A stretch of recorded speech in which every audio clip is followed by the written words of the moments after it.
Hello बच्चों।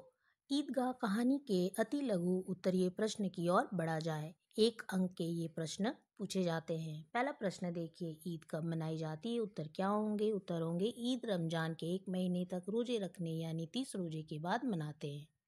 2 number प्रश्न देखिए, हामिद को मेले के लिए कितने आने मिले थे? उत्तर होंगे मेले में जाने के लिए हामिद को 3 आने मिले थे।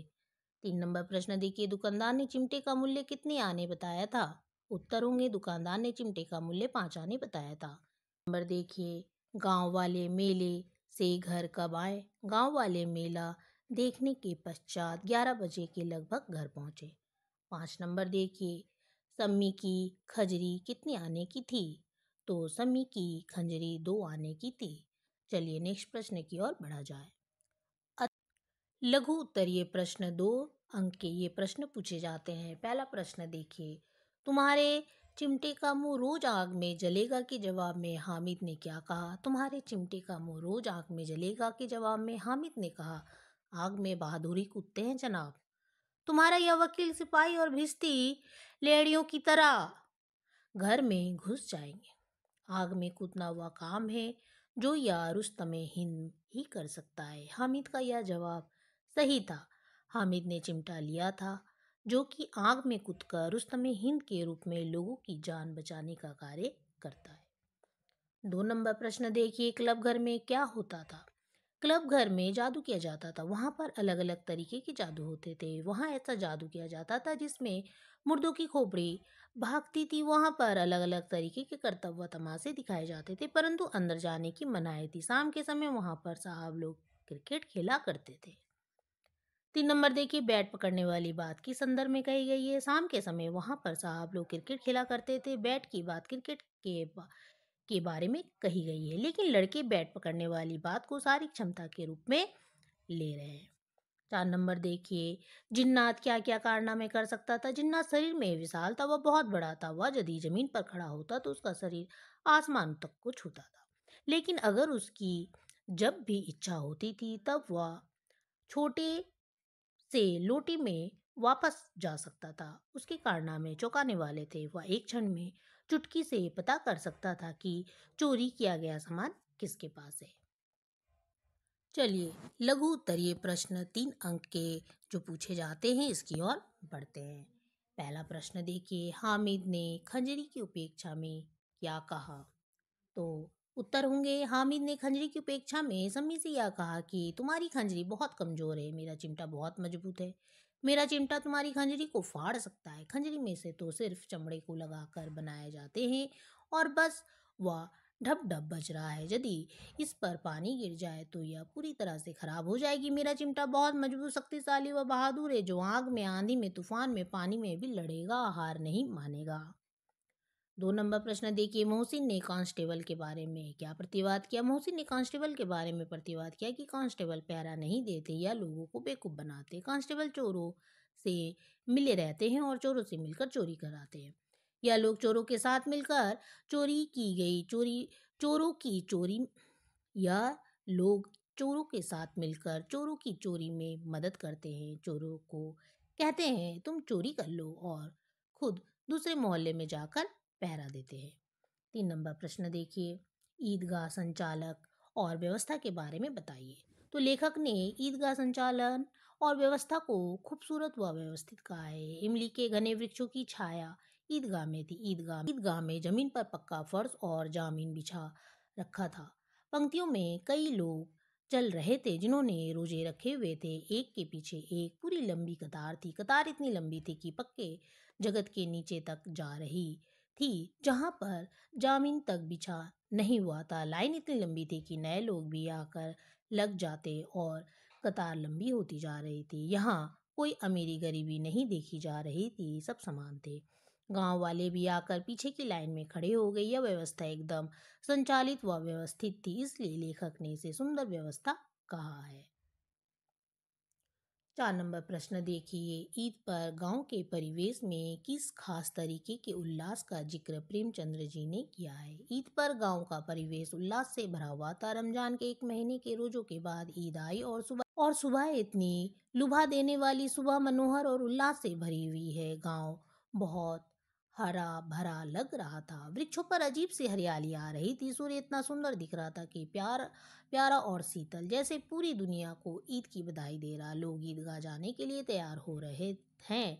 बैलों को खाना पानी दे रहे हैं। लोग अपने कामों को पूरा कर रहे हैं ताकि जल्दी से ईदगाह पर जा पाए। 5 नंबर प्रश्न देखिए। जब शास्त्रार्थ हो रहा था तो हामिद ने क्या कहा? जब शास्त्रार्थ हो रहा था तो हामिद ने अपने चिमटे के बारे में कहा। सब अपने अपने खेलने के लिए खरीदे गए खिलौने की तारीफ कर रहे थे। वह एक दूसरे से वाद विवाद कर रहे थे। तब हामिद ने अपने चिमटे की बड़ाई करते हुए कहा, सबके खिलौने कमजोर है। एक और मिट्टी के हैं और एक और लोहा जो इस वक्त खुद को फौलाद कह रहा है। अगर यहाँ पर शेर आ जाए तो मियाँ भिश्ती के छक्के छूट जाए।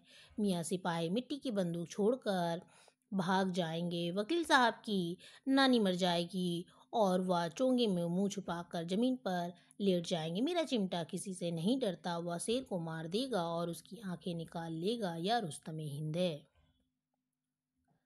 दीर्घ उत्तरीय प्रश्न की ओर बढ़ते हैं जो 5 अंक के पूछे जाते हैं। पहला प्रश्न देखिए। भातृत्व का एक सूत्र समस्त आत्माओं को एक लड़ी में पिरोए हुए है। इस कथन का भाव स्पष्ट कीजिए। तो भातृत्व का एक सूत्र समस्त आत्माओं को एक लड़ी में पिरोए हुए है। ईदगाह पर लोग नमाज अदा करने जाते तो सभी लोग एक साथ नमाज अदा करते वक्त सजदे में सिर झुकाते थे।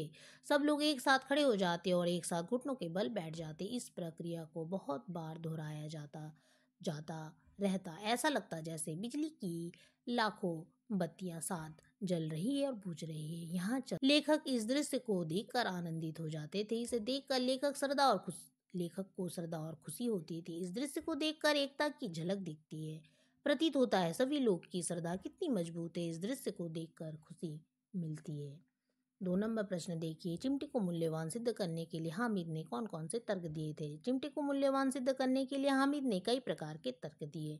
हामिद ने अपने मित्रों से कहा, मेरे चिमटे का कोई कुछ नहीं बिगाड़ सकता। हामिद ने खंजरी की उपेक्षा में समी से यह कहा कि तुम्हारी खंजरी बहुत कमजोर है, मेरा चिमटा बहुत मजबूत है। मेरा चिमटा तुम्हारी खंजरी को फाड़ सकता है। खंजरी में तो सिर्फ चमड़े को लगाकर बनाया दिया जाता है और बस यह डब डब बज रही होती है। यदि इस पर पानी गिर जाए तो यह पूरी तरह से खराब हो जाएगी। मेरा चिमटा बहुत मजबूत, शक्तिशाली और बहादुर है, जो आग में, आंधी में, तूफान में, पानी में भी लड़ेगा, हार नहीं मानेगा।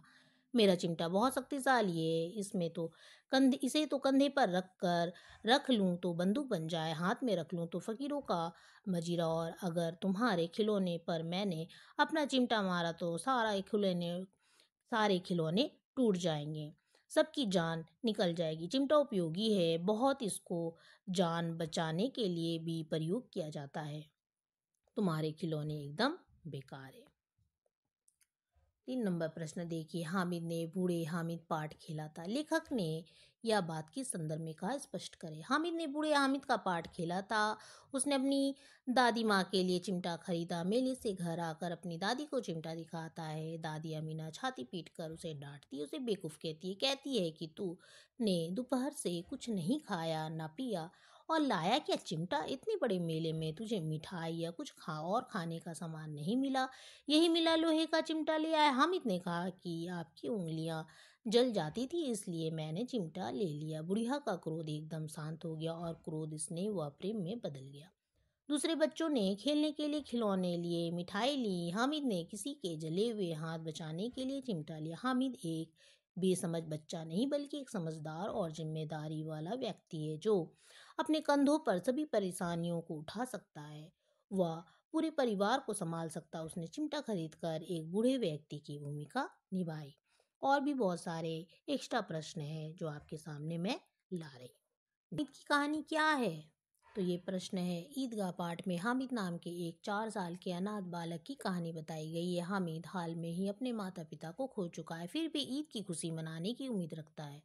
वहीं गरीब दादी भी अपने पोते को खुश देखने के लिए अपना सब कुछ दे देती है। प्रेमचंद्र द्वारा लिखी गई ये कहानी हमें यह सिखाती है, अपने जीवन में चाहे कितनी भी मुश्किलें क्यों ना हो, हमें आशा कभी नहीं छोड़नी चाहिए। हमेशा खुशी और प्यार की तलाश करनी चाहिए। नेक्स्ट प्रश्न देखिए। ये प्रश्न आपका हो गया। नेक्स्ट प्रश्न देखते हैं। हामिद ने मेले से चिमटा क्यों खरीदा? हामिद ने अपनी दादी के लिए चिमटा खरीदा क्योंकि दादी के पास चिमटा नहीं था और वह अपने नंगे हाथों से आंख पर चपातियाँ घुमाती थी जिससे उनकी उंगलियां जल जाती थी। हामिद को यह देखकर बहुत दुख होता था, इसलिए उसने अपने लिए कुछ ना खरीद कर दादी के लिए चिमटा खरीदा। नेक्स्ट देखिए, ईद के दिन अमीना यानी हामिद की दादी उदास क्यों थी? ईद के दिन अमीना के घर में खाने के लिए दाना तक नहीं था, इसलिए वह उदास थी। ईदगाह क्यों जाना चाहता था? हामिद पहले कभी ईदगाह नहीं गया था, इसलिए वह नया अनुभव करना चाहता था। वहां जाकर वह रंग बिरंगे खिलौने, मिठाइयाँ और नए कपड़े खरीदना चाहता था और अन्य बच्चों के साथ खेलना चाहता था। हामिद ईदगाह में जाकर उत्सव का आनंद लेना चाहता था और हामिद अपनी दादी के लिए भी एक उपहार खरीदना चाहता था। वह अपनी दादी से बहुत प्यार करता था। नेक्स्ट देखिए, चौधरी ने हामिद को 10 रुपए क्यों दिए? हामिद ने चौधरी की ईमानदारी से बताया कि उसने चिमटा अपनी दादी के लिए खरीदा ताकि रोटियां बनाते वक्त उनकी उंगलियां ना जले। हामिद की इस मासूमियत ने चौधरी का दिल छू लिया। दादी और पोते के इस प्यार ने चौधरी को प्रेरित कर दिया। चौधरी चाहते थे हामिद इसी तरह आगे बढ़े और सफल हो, इसलिए उन्होंने हामिद को 10 रुपए देकर प्रोत्साहित किया। तो चौधरी का चरित्र कैसा है? चौधरी गांव का ही मुखिया है। उनका चरित्र बहुत ही दयालु, उदार और प्रेरणादायक है। वे हमेशा गरीबों और ज़रूरतमंदों की मदद करते थे और उनका सम्मान भी करते थे। इसी तरह के प्रश्नोत्तर और भी देखने के लिए आप मेरे चैनल को सब्सक्राइब, लाइक और शेयर जरूर करिए। धन्यवाद।